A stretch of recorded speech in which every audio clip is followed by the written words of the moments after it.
Okay, hello Calculus AB students. We are going to go ahead and start with a warm-up problem. So if you want to turn to either your notes or your homework, I don't really care where, but I'd like you to go ahead and determine if this function is continuous at x equals 0.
Okay, so let's remember that for continuity, 3 things have to happen. Number 1, our function value needs to exist. So since we're concerned about x equals 0, we need to figure out what f of 0 is. Oh, we need to find what g of 0 is. Okay, well, when x equals 0, we're at -10. Okay. Number 2, we need our limit to exist. So since we're at that break in the domain, we need to look at our left and right hand limit. So the limit as x approaches 0 from the left of function g, well, here is x is less than 0. When we plug in 0, we would get -1 cubed. The limit as x approaches 0 from the right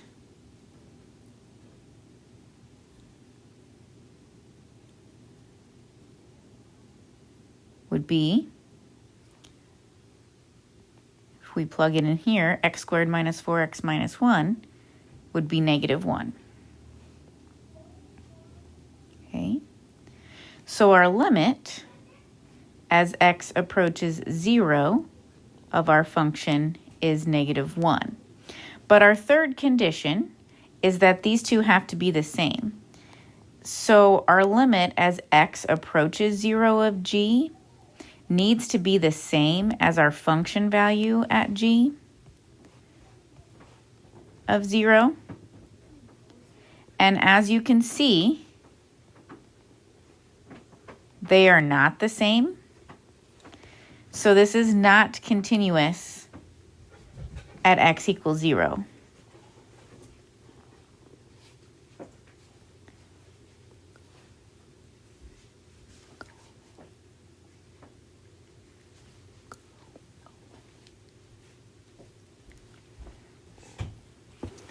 Okay, so we have 2 more sections left, one today and one tomorrow.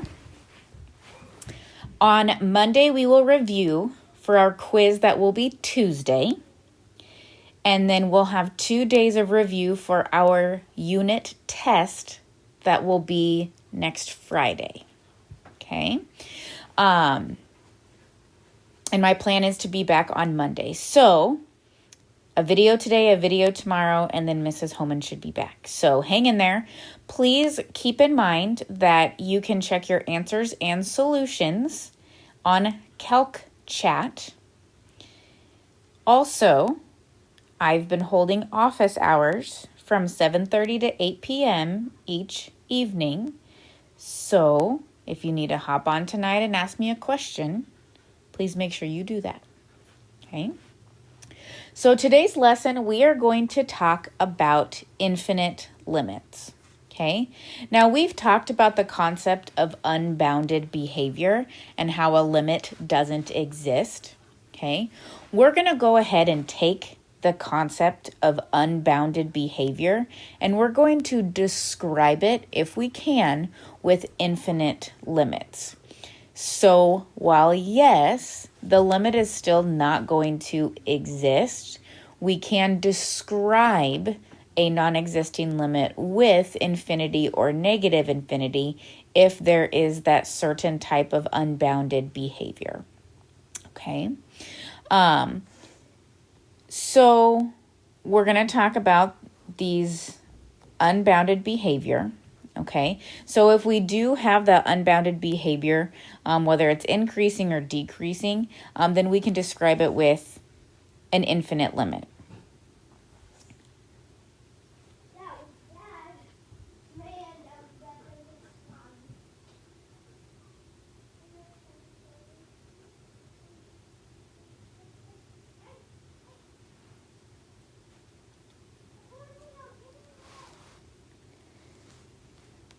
So we have this asymptote at x equals 2 for our function 3 over x minus 2.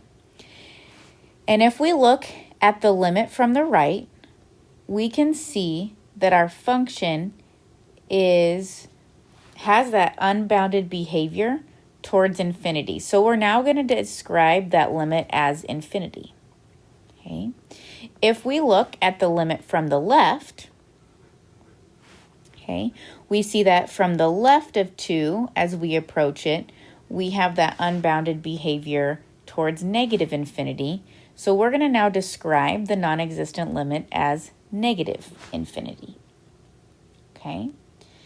So if we can describe that unbounded behavior using infinity or negative infinity, we're going to go ahead and do that. And that's what we're going to practice today. Is determining if we have that special scenario, okay? Now let's think about this unbounded behavior, okay? This unbounded behavior is going to occur anytime we have a vertical asymptote, okay? So we need to watch out for vertical asymptotes. And so you need to be able to look at a function and determine if there's a vertical asymptote. Okay. That will be a very important step in determining how to analyze your limit, because if we're approaching an x value in which we have a vertical asymptote, then we're going to have to think about our unbounded behavior. Okay, so here we go.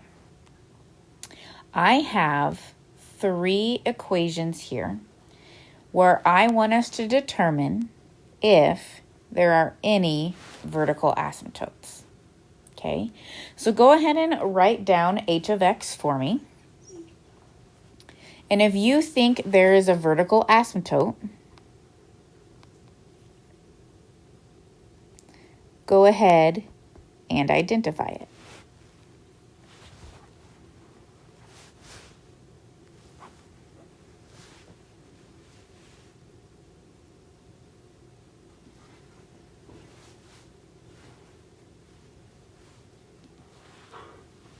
Okay.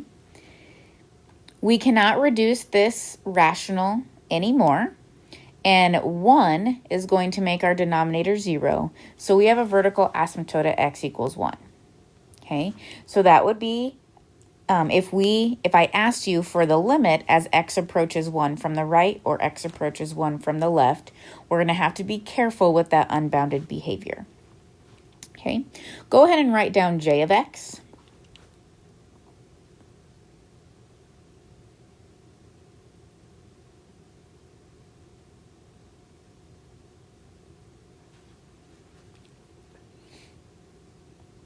Now, j of x is not simplified.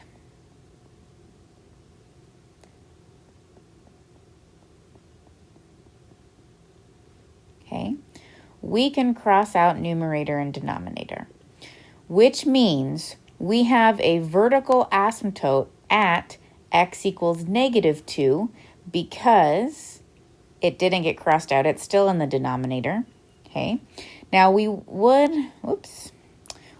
have a whole at x equals 2, but that is not going to affect any of our infinite limits. Okay, the only one we're going to need to worry about in terms of an unbounded behavior is the vertical asymptote at x equals -2. So if I asked you for the limit as x approaches 2, we would be able to do that after we simplified.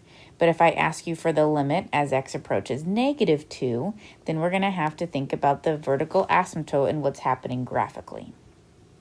Okay, last one, go ahead and write down g of x, please.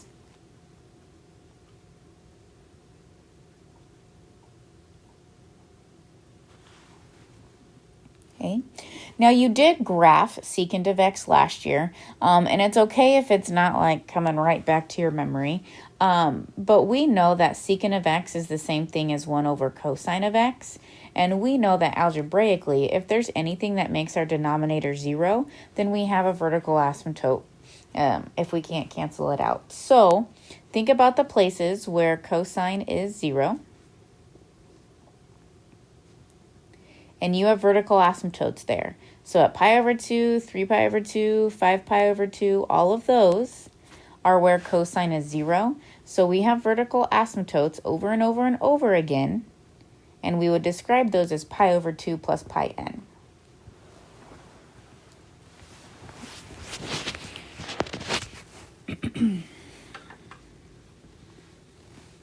Okay, so let's go ahead and take some limits. Go ahead and write down f of x, and we're going to look at the limit as x approaches 1 from each side.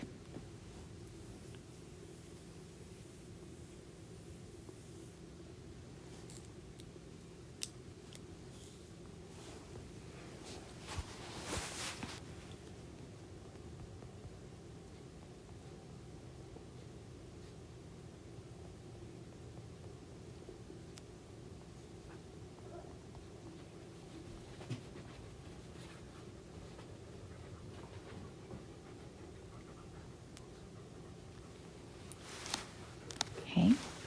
Now, it's important for us to understand that I am asking you to find the limit where the vertical asymptote is occurring. Okay. If a vertical asymptote wasn't occurring here, we could do direct substitution and be fine and dandy, okay? But when we try to do direct substitution, and this is where a red flag should come up, okay? When we do direct substitution, we would get -1 over 0, okay? And we know that 0 can't be in our denominator, so before we were just writing does not exist, okay?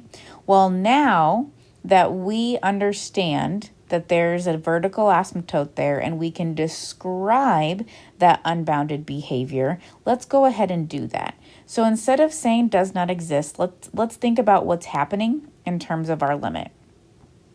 So when we take numbers to the left of 1 and we plug them in to x minus 1, so numbers like 0 and then 1/2 and then 3/4 and then 7/8, and you get the picture, okay? We get closer and closer to 1.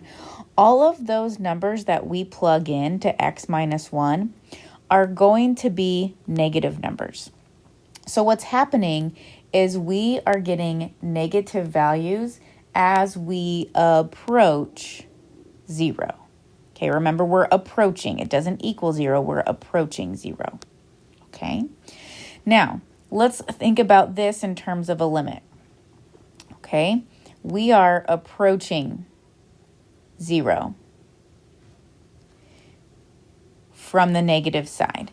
So if we think about our fraction, our denominator is getting smaller and smaller and smaller and smaller and smaller and smaller and smaller, which means our fraction as a whole is getting bigger and bigger and bigger. As your denominator gets smaller, your fraction gets bigger. So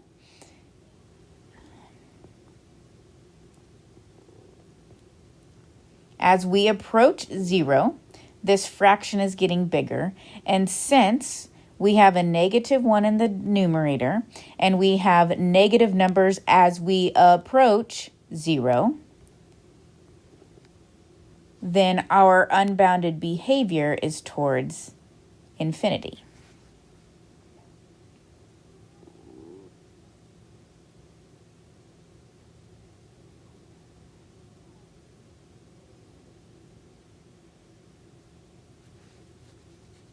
Okay, let's try this one. I know this is going to take a little bit to wrap your head around, so be patient with me, okay? Now I'm asking you for the limit as x approaches 1 from the right, okay? If we just try direct substitution right off the bat, we have -1 over 0, okay? And that's always made us sad when we have 0 in the denominator.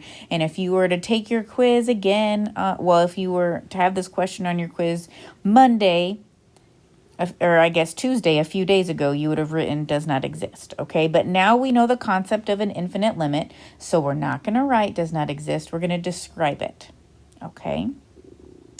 So as we as we approach 0, we're approaching 0 with what kind of numbers? So if we take numbers to the right of 1 and plug them into our denominator. If we plug in 2, we get 1. Think about plugging in 1.5. Think about plugging 1 1/4. Think about plugging 1 7/8. As we get closer and closer and closer to plugging in 1 from the right, those numbers are going to approach 0, but from the positive side, they're all going to be positive numbers that get smaller and smaller and smaller and smaller. Okay, and as our denominator gets smaller and smaller and smaller and smaller and smaller, then our fraction as a whole is going to get bigger and bigger and bigger and bigger. This is happening while we have a -1 in the numerator and our numbers in the denominator are positive as this thing is growing and growing and growing.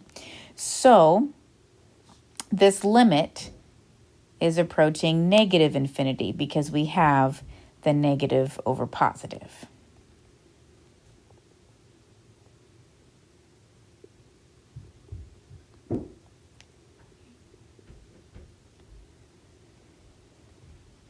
Now, if I asked you for the limit as x approaches 1 of this function, you would need to think individually about the left-hand limit and the right-hand limit. And since these two unbounded behaviors are different, then we would have to say our limit doesn't exist because the right-hand limit does not match the left-hand limit.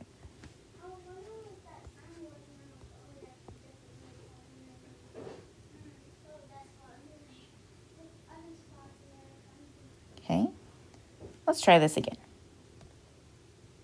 Go ahead and write down this example here.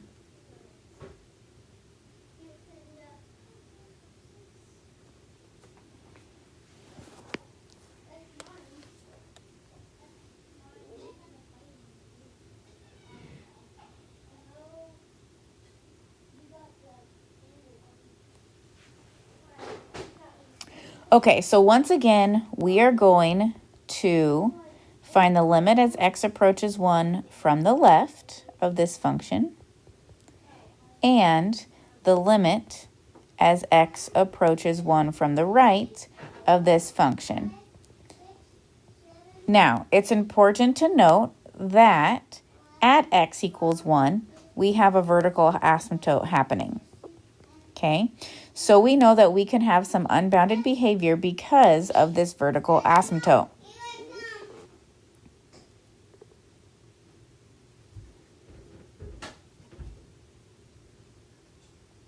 Okay, so let's start with our left-hand limit here. If we use direct substitution and just plug 1 in, we're going to be getting 1 over 0. Boo. Okay, now if it were 0 over 0, we would know that there's probably some algebra we can do. But that's not the case. And we know that there's a vertical asymptote at the place where I'm asking you to find the limit. So we're going to have some sort of unbounded behavior that we need to figure out what it is.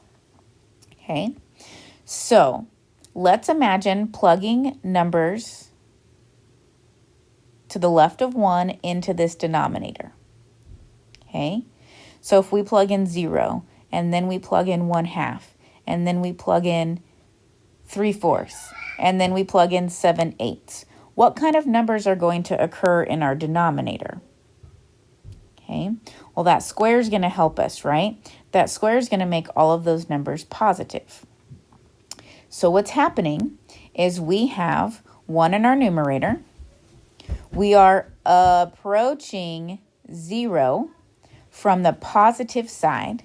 So our denominator is getting smaller and smaller and smaller and smaller and smaller. So our fraction is getting bigger and bigger and bigger and bigger and bigger. And we have positive over positive. So this unbounded behavior can be described as positive infinity. Okay. Let's look at the limit from the right. Okay, we do direct substitution, we get 1 over 0. Boo. But we know that we have a vertical asymptote, so we're going to have some unbounded behavior. So as we plug in numbers from the right of 1 to this denominator, what's happening? When we plug in 2, then we plug in 1/2, then we plug in 1 1/4, then we plug in 1 7/8. What kind of numbers are those going to be? As we get closer and closer to 1, we're approaching 0 from the positive side. Okay, I know that there's no such thing as a positive 0 or a negative 0, but writing that down is going to help you determine what kind of fractions you have as you approach this 1 over 0. Okay, remember this is a limit. We're getting closer to this. So we have 1 over approaching 0. As our denominator gets smaller and smaller and smaller and smaller and smaller, our fraction as a whole gets bigger and bigger and bigger and bigger and bigger. And we have positive over positive. So this unbounded behavior is positive infinity. Now here's the good news. The left hand and the right hand limit, they match.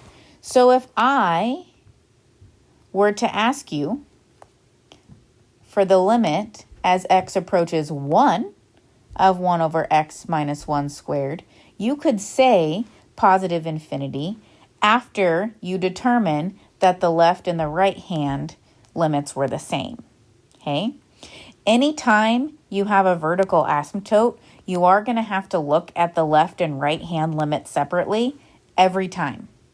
Every time. So make sure that you think about if there's a vertical asymptote so you can break it up to the right and left hand limit and to determine those separately to see if it exists at that value. Okay, I'm probably going to ask you for right and left hand limits separately to begin with until we...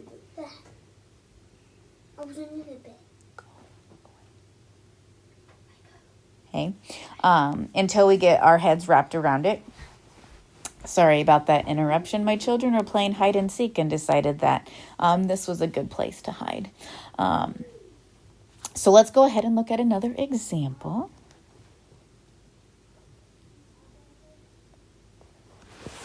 Go ahead and write this one down.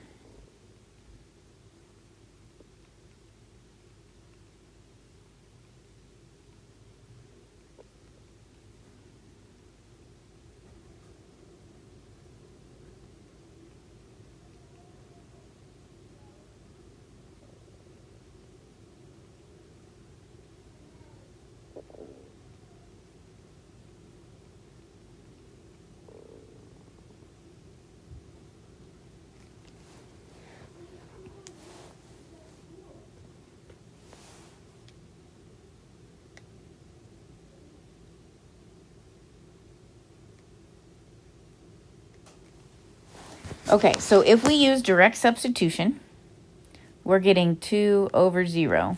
Boo. All right, but we do have a one-sided limit, so we can think about what kind of numbers we are approaching 0 with. So from the right side, if we plug in values for sine of x, okay, so from the right side of 0, we can think of pi over 3, pi over 4, pi over 6. As we plug in those numbers and we get closer and closer to 0, we're approaching from the positive side. So yes, there is a vertical asymptote at x equals 0. But since we're approaching 0 from the positive side, we have 2 over approaching 0 from the positive side. That's going to give us a positive infinity for our unbounded behavior.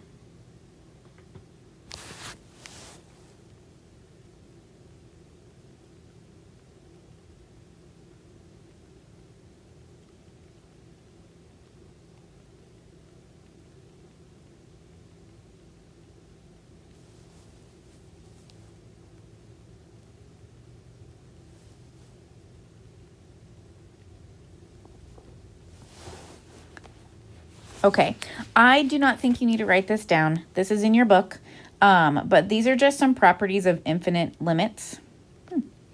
So if you have an infinite limit, okay, and you have a finite limit, if you add or subtract them, they're going to be fine. They're going to be infinite. If you multiply them, then you're going to get an infinite limit. If your finite, so your numeric limit is positive, you would get positive infinity. If it's negative, you would get negative infinity. Okay.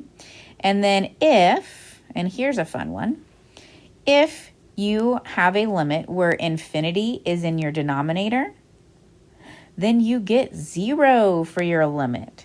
If your fraction is getting bigger and bigger and bigger and bigger and bigger and bigger and bigger in the denominator, then your fraction as a whole is going to go to 0. How cool is that? Okay, so out of all of them, this is probably the most important. I feel like these can be fairly intuitive, but this quotient one, that's going to come up quite often, especially in the next couple days. So if you need to write that one down, that is fine. Okay. All right. one more example. We've been doing a lot of analytical limits in this lesson today, and so I just want to finish our time with some graphical limits. So I'm going to come here to these two graphs, okay? I want you to be able to look back in your notes and know what the heck was going on. So I'm going to give you about a minute or two to just roughly sketch these graphs, okay? Make sure there's a hole here with a coordinate here. Make sure there's a hole here with a coordinate here, okay?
Okay, so we're going to look at the limit as x approaches 1 of f of x divided by g of x. Now, in our function f of x, we are nice and continuous at x equals 1. But unfortunately, g of x is not continuous at x equals 1. And anytime we have discontinuity, whether it be in one function or both, if we're combining two functions, we have to look at right and left-hand limits, okay? So, in order to determine the limit as x approaches 1, since we have discontinuity at 1 for g, we're going to have to look at a right and a left-hand limit. So, let's look at the limit as x approaches 1 from the left-hand side of f of x over g of x. Hey, take that away from her.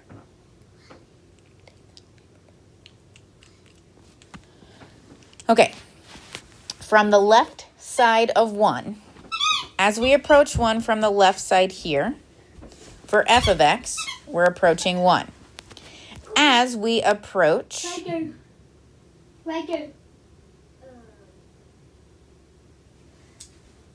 1 from the right side, excuse me, this is the left side, we are approaching 2.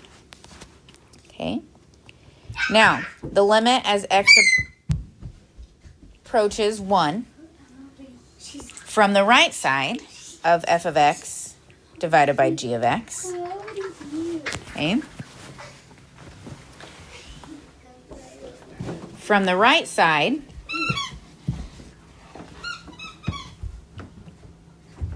we are approaching 1.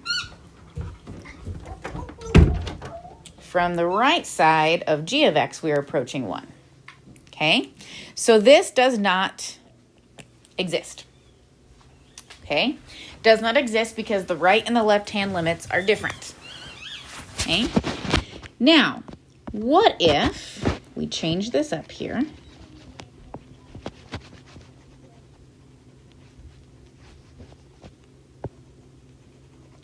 And I change this to be -1. Okay, now I know at -1, we don't have any discontinuities. But if we were to use direct substitution, we would get 1 over 0. Okay, now yes, technically this doesn't exist, but we could have some unbounded behavior happening. Okay, so let's go ahead and look at the limit from the right and the left. Okay, so the limit as x approaches -1 from the left of f of x over g of x. Okay, from the left of -1, we approach -1. From the left of -1 for g, we are approaching 0, but we're doing so from the negative side of the x-axis, right? All of these numbers are going to have negative y values. Okay, so we can describe this unbounded behavior as positive infinity because we have that negative over negative. And we know that these numbers are getting closer and closer and closer and closer and closer and closer to 0. So our fraction as a whole is getting bigger and bigger and bigger and bigger and bigger and bigger and bigger.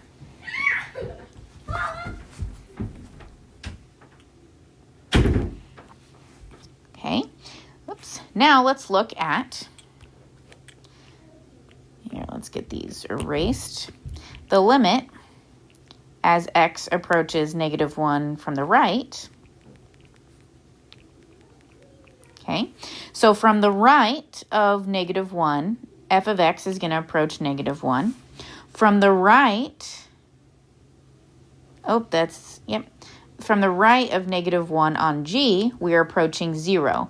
But notice how as we get closer to 0, from the right side, we are approaching 0 with positive numbers. So we are approaching 0, so our denominator is getting smaller and smaller and smaller and smaller and smaller, which means our fraction as a whole is getting bigger and bigger and bigger and bigger and bigger and bigger. And while we're doing that, we have negative numbers over positive numbers. So this unbounded behavior is negative infinity. So back up to the purple, the right and the left don't match. So this limit does not exist. All right, you have homework on your gold sheet. Office hours tonight.